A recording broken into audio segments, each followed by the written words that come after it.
Welcome back. For those of you just joining us, I'm Kevin Smith. This is the IMDb boat, and we are live with the writers and directors of the greatest motion picture ever made. Ladies and gentlemen, give it up for the writers and directors of Avengers Endgame.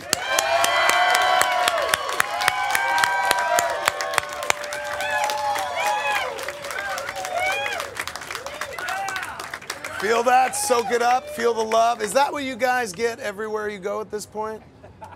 Only in my house. Yeah, oh yeah. Yeah. I was going to say not in my house. The opposite, that's right. Congratulations, the movie's tremendous. I just watched it again the other night. Now it's moving into the hotel world.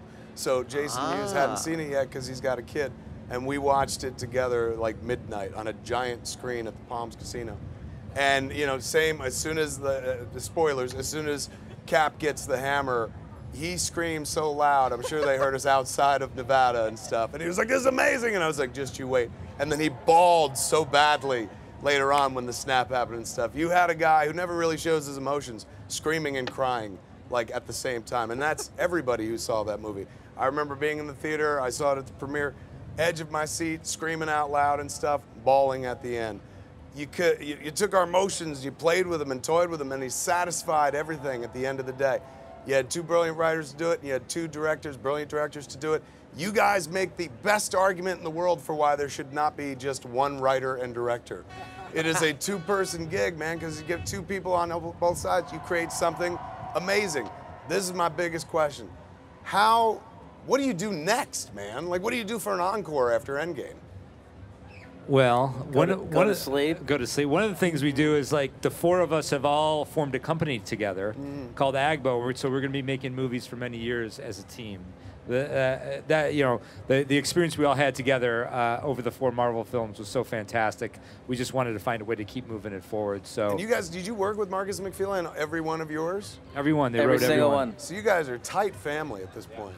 We are. I mean, what is the writing process like with a pair of directors? Are they throwing stuff in? Are they? Yeah, it's very loose.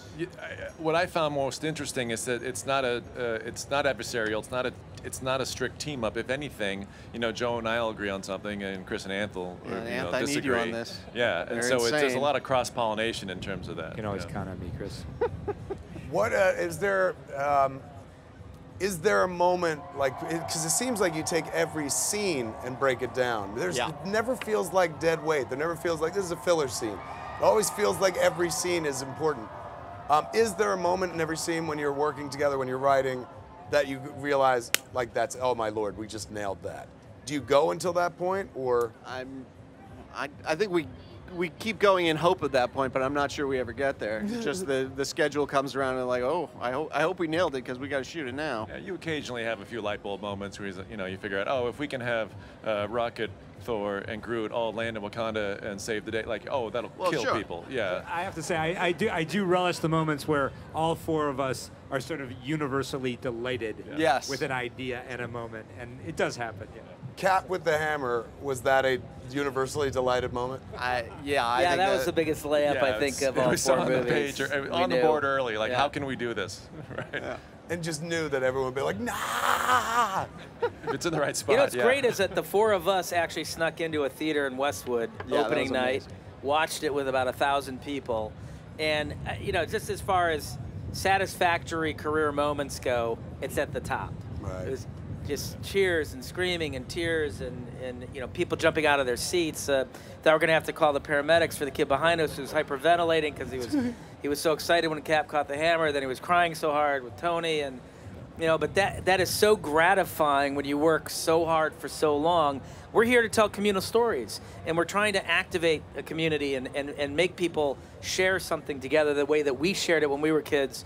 And it was really a very special moment, I think, for all of us. I've told you separately, and I've told these guys separately as well. Like, I'm 48 years old, and I'm in the business, and I know how the sausage is made, so to speak. So I should be able to sit back and watch a movie through a clinical eye. Your movies deliver me to a place I was when I was a kid, when I would just go to the movies with my father and enjoy them, like, and never think about how do they do that. Just sucked into the story, man. I've met many people for whom it's the same journey. Like, it's a kind of movie that brings generations together. I mean, we know it has to because it made so much money. Everyone's seeing it, so that means parents and adults. But going together is a special thing. You know, we're a very fractured world where everybody's kind of isolated. You guys created something that brought cats together, man. That's a beautiful endeavor. Beyond just entertaining us and being so good at your jobs, or like take all our money, you gave us a little piece of each other back, man. So I applaud you for that. Give it up for the boys. We're not done, but give it up for the boys. I just want to say, I mean, ever since you said that to us about how the movie made you feel, like that was one of the most amazing compliments we've ever gotten. And I just want to, and I'm not doing this as just to throw it back, but you know, you have given us those moments as well. And I just wanted, like, the new trailer for Jay and Silent Bob. Do you see it? It's hilarious. All right, now hold on. So But this counts because you guys are good at your jobs. Are Is you the kidding? trailer? It's hilarious. Does it work? Yeah, and I can't wait to see the documentary on the making of Clerks. It's just like, congratulations to you. This is a really epic moment, Comic-Con for you. It's So, good, man. yeah. It's been a good year. Thank you. Thank you. Stop it! Yes, more. We're here to talk to the geniuses. What is it like, both of you, like character-wise and actor-wise? What's it like to balance that many heads? You know what I'm saying? Like on the page, that many characters, but on set, that many human beings, that many egos, not necessarily inflated egos, but you've got to, you know, the job of a director, as you guys well know, is keeping everybody comfortable and happy so that when you need them to work, they can spring into action. And there's a lot of people in that movie. That one funeral shot alone looked so expensive because everybody in it cost a lot of money. So yeah, we used to joke, and I don't know if it's joking, it probably is the most expensive shot in movie history. I mean, it's a lot of salary on the screen there. For people to just stand there, they're not even moving. yes, Nobody had lines. Nobody's doing anything. Nobody's showing a power. Yeah. Okay, at the very least, it was the most expensive day of extras in movie history, outside of Cleopatra. And that was real, right? It was like the first time I saw it, I was like, oh, they must have clearly CG'd that together. real. But that was all real. Everyone was there. They were all brought there under this pretense that they were coming for a wedding. It's kind of heartbreaking to think about now, but but you know, they all have managers and agents and hair and makeup, and you can't tell anybody what we're up to because it can leak through one of 1,000 sources. So they were all brought there under the pretense that they're coming for a wedding, and the day they got there and we started dressing them in black outfits, they said, "This is a very strange wedding." They said it's because it's actually a funeral. So Also, they were going in the middle of nowhere in Georgia. Like, it was just a line of Escalades going, into a horse farm. So menacing. So does anybody know at that point what they're gathering for? Like, does RDJ know? Like, Oh, he does, yeah. Yeah, well, he wasn't He there. was the one That's who right. was not there. Yeah, he was like, why wasn't I called? Oh, shit. Gwyneth knew because Gwyneth Paltrow knew because she had such a difficult. It was enormous character moment for her. So we spoke with her previously. Maybe one or two of the other actors knew who was a big moment for her. But no, most of them found out on that day. So it was a testament to what good actors they are. Really, yeah, and how they could all keep their mouths shut as well. yeah, Tom Holland thinks he still was acting in a wedding that day. I don't think we ever told him what it was. What is I've read a few different versions. We've talked about it, but for final clarity, I Am Iron Man wasn't what you did originally, and then you guys went back. Is that the story? Yeah, that was the story. Yeah. I think Robert improv'd a great many things, some of which worked okay, some of which didn't work at all, but we couldn't find anything to sum it up to be like, this is it. Fuck none you, of us and I'm sat in going the edit out. room and went, We that's nailed it. we yeah. nailed it. So I That's think the it's line. Jeff Ford, the editor, who said, why don't we, there's a rhythm to it, right? Thanos says, I am inevitable. Yeah. And so it's just laying there, I am something.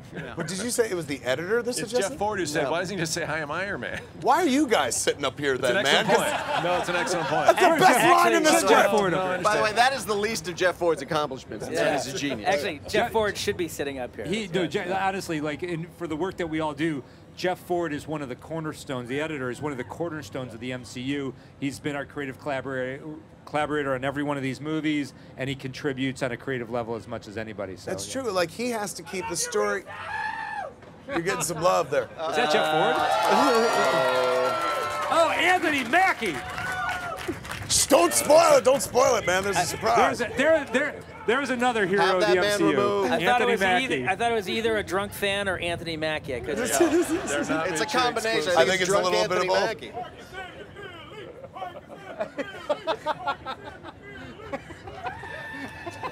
He's trying desperately to get the crowd chanting. It won't work, though. It doesn't roll off the tongue. Yeah, that has Make yet him to fly, chant. Falcon. What is the he's the I man. Love You 3000 tour? Okay, so we have this give back tour that we're going on. Us and the cast and some of the key crew members.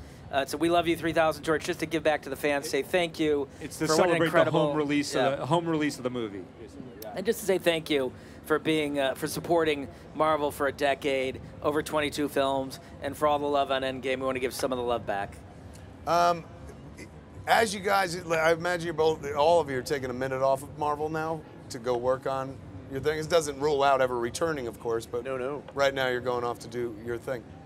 Is it going to be, will you carry over the tight-lipped, we'll kill you if you say anything, NDA structured world that you come from? It's so fun. How can we not? I certainly hope so.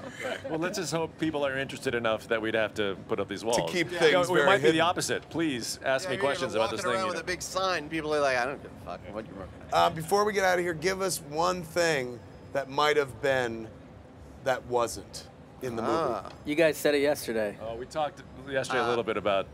Caps. Oh, you want Cap's Cap's head? severed Severed head. head. What was it? it What? a Captain whole- America's severed head. Oh, you're gonna love this one. Yeah, Ken. you're It's a love little this one. dark. So, Yeah, it's really you know, dark. when Thanos comes back and he comes through a hole that Nebula has created and all that, we had to decide what the playing field was for that final battle. And one of the ideas was that, you know, he creates this sort of time rift, and she opens a time rift. He walks through from 2014 Earth, where he's already gone and laid waste to the whole place. And so our heroes come out of the dust. They see this figure walking toward them. He crosses from, you know, light to dark or whatever, and it's Thanos, and he tosses something at their feet, and it rolls and lands at Steve's feet, and it's his own head. Are you shitting me?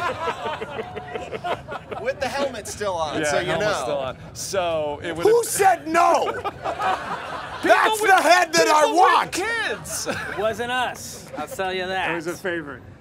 Wow, One of those- man. It was a complicated idea Yeah, to get if to. you thought the lot time going travel. on. I don't as know. it He exists explained it now- just easily right here. The four of us sat in a room for months going, how do we make Captain America's severed head work? We can't figure out where we go once he throws his head at his feet. Where does You the know where you story go after he throws the head? Credits, bitch. Movie's done.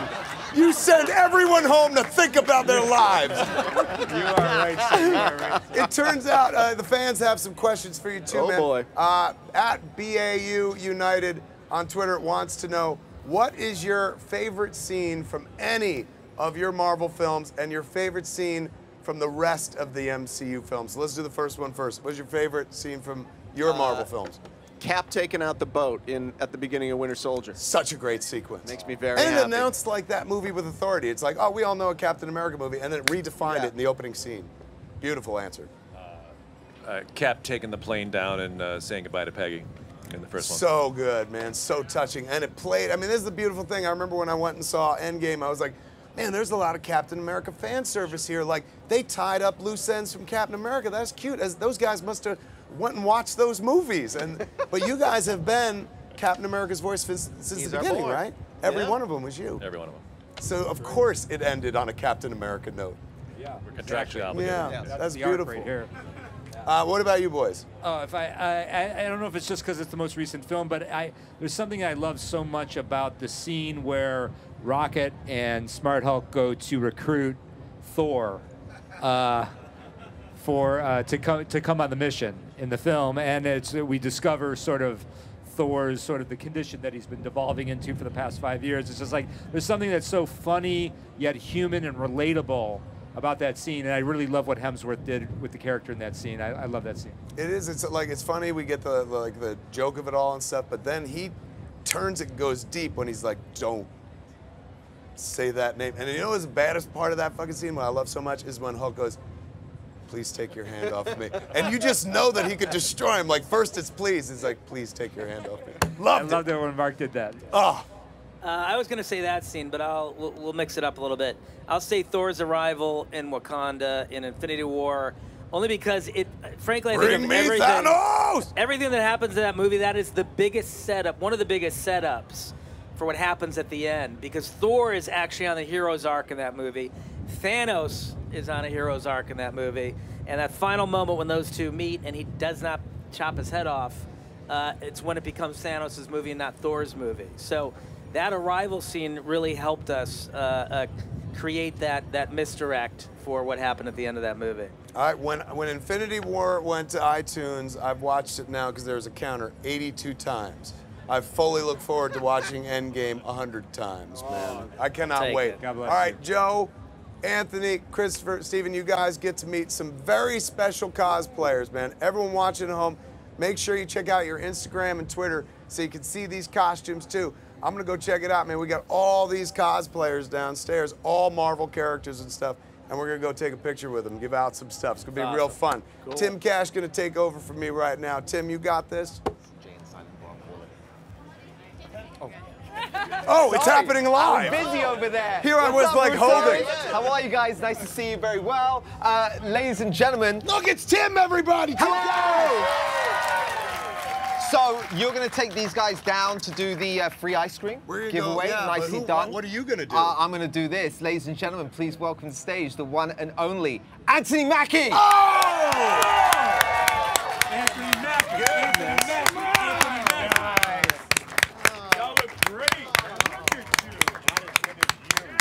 Anthony was heckling them earlier. Can I borrow somebody's glasses? I didn't get them. Here you go, boom, there you go, take mine. Mackie, thank you for stopping that one fan who was chanting. It was sort of disrupting the I whole punch thing. dudes in the face I'm on the glad regular. you took That's care of what I that. do. Thank you. Yeah, he's icing right now.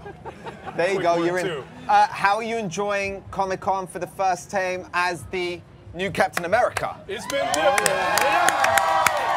It's been different. Oh, stop. No, but like different in what way? First time, I couldn't get a table at Joe's Crab Shack. Yeah. This time, I get free crabs at Joe's Crab Shack. So, What's up, man? So since we last spoke... Wait, can I ask a quick go question? I love your movies, by the way. Dog was fucking amazing. Thank you, man. I love your work. And this is what I'm going to ask. Who told you, did you come up with it or they come up with it, to stab with the wings? Oh, that was Little Angry Man here. I love it. See, the things you don't see, and I'm sure they have this somewhere, they had this big green, let's just say banana. And come this way from you, this side. Come stand, no, stay right there and then scooch in this way. Oh. Perfect, then everyone can see you in all your glory. Okay. Right here. There you go. And they made me ride this banana over and over and stab it with my wings over and over. Then jokes were made and videos were taken, and then we made him do it again. And then I did it again and again, as the banana just did that, and I just kept on stabbing. So you had to perfect that move. Now that you take on the shield, do you have to start putting your own spin on that? Have you been practicing, like, what's the new workout, chucking the shield out? Well, no. I mean, first of all, the shield works with no aspect of reality or physics, or in any way, shape, or form makes sense. It's all grounded. It's all physics. Yeah, so we'll see. I'm interested to see where my wings go, where the shield fits. I'm interested to see how it works out. Has anything changed since the last time we spoke? Have you gone, because I know you were super excited for the fitting, the suit, that kind of stuff. Are you there yet? I had my first fitting. Okay, tell us more. They came to my house. Hold on. What? You've made it. There's a little red dot on your head right here. Concern somewhere out there. Yeah. There's It's a the Marvel spoiler sniper, man. I had my first fitting, and I didn't say anything, Victor. It was nice. That's all I said. You know what? I didn't have a fitting. No fitting and it fits snug. You were going to say something? Didn't have it. No, not now. I don't want to get in trouble. Right. Let me ask you this. Seeing as the Russos are here, you guys worked together, Winter Soldier 2014. How does that actor-director dynamic change over the years? It's funny, I read an interview with you guys recently talking about the people that break the most and crack the most jokes on set is all right here. That's not true. But you want to stand up for yourself? I know he seems quiet and sort of passive in person. On set, he's a different. Did you see how he just stormed the IMDb boat? Yes, yes, we did. It's a yacht. When was the last? When you go on a yacht, you're supposed to storm a yacht. For sure, that's how you walk onto a yacht quietly. To be honest, that's a pirate ship, Anthony. This is a yacht. Good point. Good point. Joe, Anthony, let me ask you: how did you see this man grow as a performer, as an actor through the years since Winter Soldier to now, and then you get your chance to do it to them? Well, it's a really great question. Because, I mean, Anthony's, we all know what an amazing actor he is. And it's interesting when you come into the MCU because there's a lot of characters, there's a lot of actors, you know, and just sort of that very focused confidence and very sort of like rigor in terms of like figuring out who this character is, what the opportunities for the character are in the narrative, and being our partner in terms of discovering what those opportunities are. And it's just seeing it blossom over the years and more and more and more into, of course, the evolution of his character into a totally new stage now with Captain America. And that incredible scene at the end of Endgame between Mackie and Evans that is brilliantly acted on both sides. A beautiful scene. Did you find him in Half Nelson? What did we? I'm trying to think of what. Things. It was many things. I mean, we kind of keep a running list of our favorite actors. When, just like anyone else, when we see a movie or a show, a piece of content, we write down people we're excited about, and then when we start casting things, we go back and look at our list and say, you know, we got to work with Anthony Mackie. He would be perfect for this. They saw me as Booty in The Man. And they were like, that kid from The Man, we got to work with that guy. And then we took you to lunch. You remember we took you to lunch, and we couldn't tell you. Hotel. And we couldn't tell you anything. Right. Right. They were like, we're doing this movie with Marvel, and we want you to play a character, and we think you should do it. I was like, all right, I'm ordering lunch before you kick me out of here, because I'm not paying for this. I'll give you a chance to speak for them. How have they helped you over the years? How has that relationship blossomed and got better from an actor to director's perspective? Well, it's interesting because, you know, you have the two of them. So if Joe says something that don't make sense, I can go to Anthony, and Anthony will explain it in a calmer way, you know. And so it's always better, you know, to have two people who understand the story that they're telling. Usually it's the, you know, director and the writer, or the director and the lead actor who pushes them way into being a director.